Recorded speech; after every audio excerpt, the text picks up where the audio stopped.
Good morning, good afternoon, good evening. This is Nish from the Abundant Life, and we are tuning in to have conversation from inside out with Waleuska Lazo, and we are going to touch a very interesting topic today. It's about childhood conditioning and how our childhood affects and impacts our adult life. So I will let the experts speak. So Waleuska, can you please bring some light to this topic? What is childhood conditioning? Thank you, Nish. Childhood conditionings are at the core of your adult behaviors. Everything that you are as an adult is linked to your childhood because that's the place where you birth your beliefs and your perceptions. All the programs that run your current behaviors, the way that you fear things, what triggers you, the things that you love, the things that drive you to make the life choices that you make, is all linked into your childhood. Oh my God. So all the emotional patterns that you have and how you relate to the world is linked to your belief system. And that belief system is developed at a very young age, from your age 0 to about 9 or 10. And you learn that from your caregivers and your environment.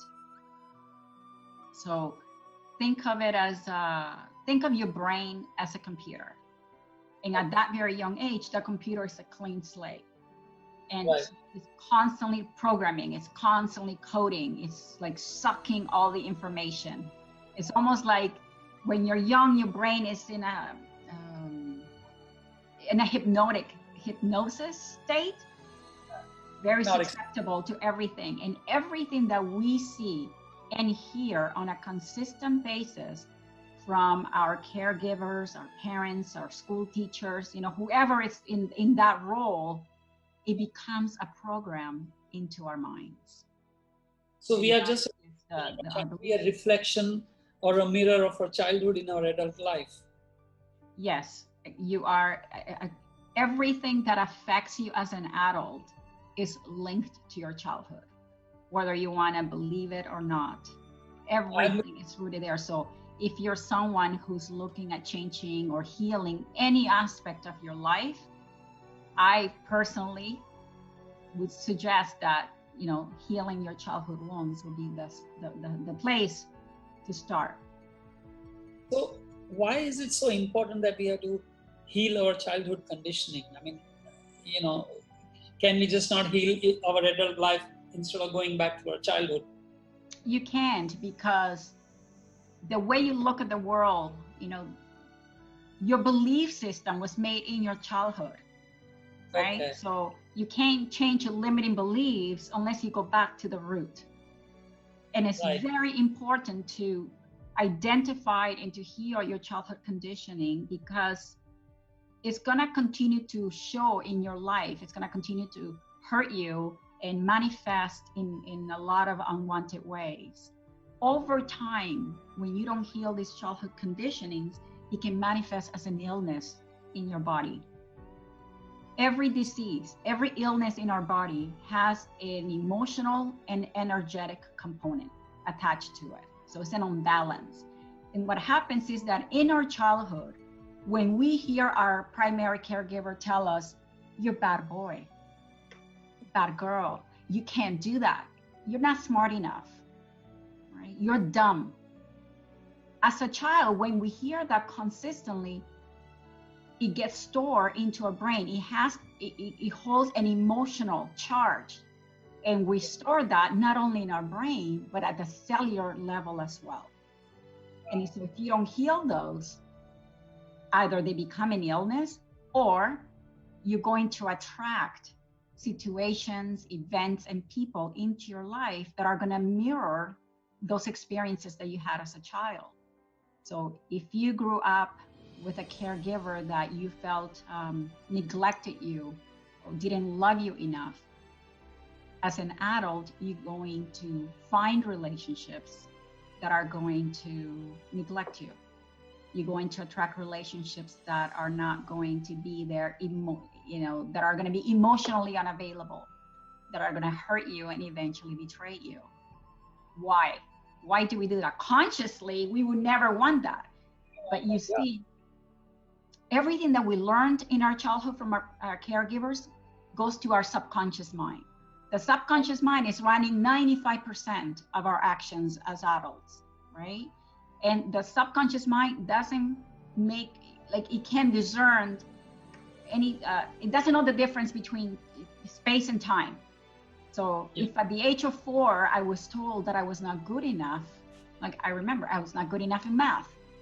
Till today, I feel I am not good enough in math, because the subconscious mind doesn't care that that was done to me 30 years ago. You could have said that to me yesterday. To the subconscious mind is the same. Wow. So that's why it's so important for any healing to happen in your life, to address your inner child, to go back in time and identify what your imprints are. So I mentioned to you last time that I had asthma for 25 years, and I got cured with homeopathy, and she finally told me what was my emotional problem from childhood, which is what caused me this serious problem. So I guess there's a lot of disease that is happening in our lives because of something that has happened in the childhood of physically healthy. So how do we go about identifying our childhood conditioning? How does one do that? Well, I am not a psychologist, so I could only speak from my own experience and the things that I have tried. And I know there's a lot of literature and books on inner child and specialists that can tell you everything, but I can only speak from what I did on my path to healing my own life, is that I created a list. I had 4 caregivers in my life. My mother, my father, my nanny, and my grandmother. I lived with my grandmother when we were young. My parents were 18 and 19 when they had me. My dad was still in medical school. So my mother had to work night and day to support the home. My grandma was a widower. She had 5 kids. They were adults, but she still had to work a lot, and she traveled a great deal. So really my primary caregiver was my nanny. Okay. Right? So what I had to do is I had to write down for each caregiver, what were the characteristics that I didn't like? What did I dislike the most for each of them? I then had to write next to each, how did those characteristics make me feel? Not as the adult in me right now that can understand, and analyze the reasons why they did what they did. No, you have to write it as a child of 7 or 10, and write down how they make you feel. And then you have to also identify what were the things that you needed the most as a child from each of those caregivers. And that starts to give you an idea of what your imprints are. Okay. And you said something interesting, that we attract what we didn't have, something to that effect you told me earlier. Yes. So when I was doing the work and I was doing research, the shocking revelation that I learned is that we attract people that have the qualities that we dislike the most from our caregivers. Dislike the most? That we dislike the most from our caregivers. And why? Because the subconscious mind is used to it. That is what's familiar to the subconscious mind. So if you are a child that grew up seeing your parents fight, and your father, getting drunk and hitting your mother and calling her names, you're going to tend to find relationships. It's crazy. You're going to find relationships where you're going to be physically abused or verbally abused. Even though consciously you will never want to repeat what your mother went through, it's 2 choices. You either go the opposite way, or you repeat the pattern. Right? Because to your subconscious mind, it's what it knows. That's familiar, right? So you really want to go back in time and heal those, because then you're going to continue to repeat the same patterns that are going to hurt you. The pattern is there to show you the parts of you that need healing. So basically people do this because it's familiar. Absolutely. Anything that's familiar to your subconscious mind, it feels, okay, wait a minute, I know this is wrong, but in some weird way, this is familiar. I'm used to this. Oh, I remember this, so it must be okay. So if you're a child who felt abandoned for any reason, you're going to attract situations and people into your life that will abandon you. And, you know, a lot of our imprints show up in really strange ways as an adult. Like the way we make decisions, the way we react to things. You will be shocked when you start linking them to those things in life. I'll have to give an example so people, you know, are able to connect. Yes. I always felt abandoned. My mother was not home, right? Because she had to work. So I felt abandoned every day. She was gone. I felt abandoned. My nanny, who was like my mother, she was very young. And whenever she got into a fight with my mother, she would take off for weeks at a time. And I would go into such withdrawal. I wouldn't eat. My parents had to go find her and beg her to return. So I felt abandoned. My dad was in medical school, so often he would have to, you know, leave because the university was in a different city. I was living in an island. So my dad had to, you know, go back and forth. So I felt abandoned. And in my young mind, I learned to associate that the people that I loved the most, the people that I needed the most, were always going to leave me.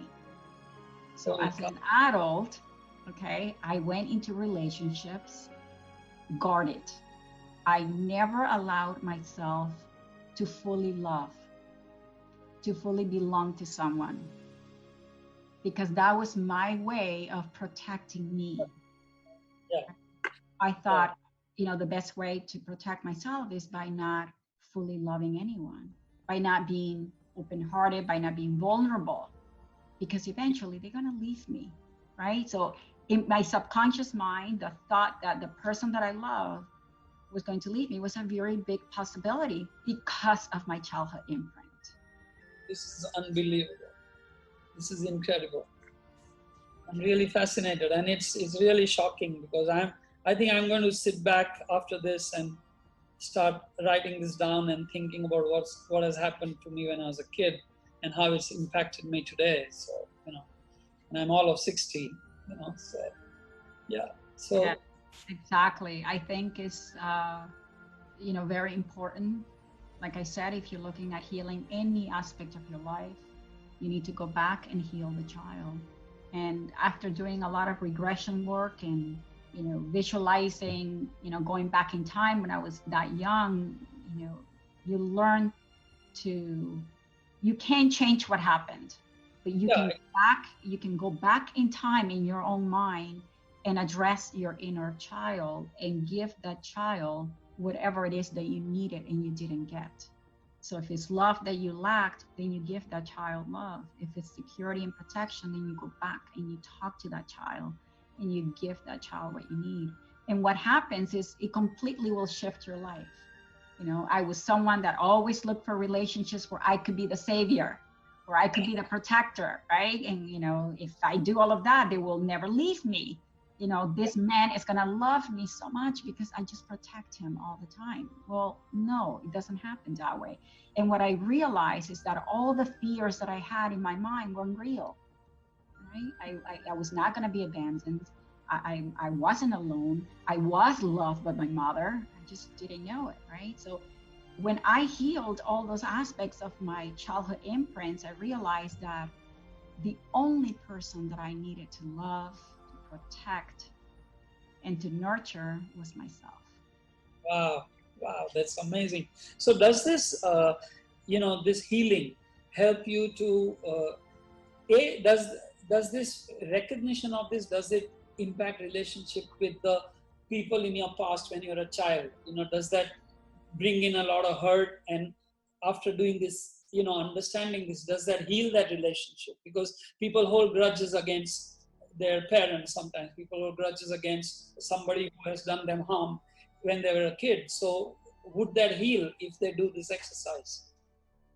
It's an excellent question, Nish, and every person is different. You know, people have different traumas. For myself, again, I can only speak from my own experience, is what happens is when you start to identify the things that you didn't like and how they made you feel, yeah, I think the first reaction is to feel anger, to feel sad, to feel in some way betrayed or cheated. But then you also have to realize, as the adult in you now, that your parents were also victims of their own imprints that they received as childhood, in their childhood. And I think that's why our next episode, we're going to dedicate it to our children. As parents now, once you become aware of what your imprints were and how they affect your adult life, how can we as parents that have the full awareness of our childhood limitations and our beliefs, how can we help our children? What are imprints that we are already causing to our own children, and how do we heal those now while we can, so when they're adults, they don't have to do all the work themselves, because we are responsible. Ultimately, we're passing down our imprints onto them. So I'm so looking forward to this. Yeah. So yeah, you do feel anger towards your parents, but ultimately I'm assuming that if you're going to do the work of healing your inner child, is because you want to get to a place of peace in your life. And you can't have peace, you can't heal any aspect of your life if you're not willing to also forgive. Yeah. Forgiveness goes, it's a part of the healing process, I guess, isn't it? Very much. Yes, forgiveness is a huge component of healing your life. Forgiveness from your, for your caregivers, but also forgiveness for yourself and the choices that you have made in life, or the choices you didn't make. Either way, forgiveness is a huge component. And just to always keep in mind that, like I said, your parents and my parents, they did the best they could with what they had and with the imprints that they were given from their parents. And I think all this is an emotional work. It has nothing to do with the mind, really, isn't it? Sorry, come again? All this work, basically, when you identify this is all emotional work coming from here rather than, coming from the place of your brain, isn't it?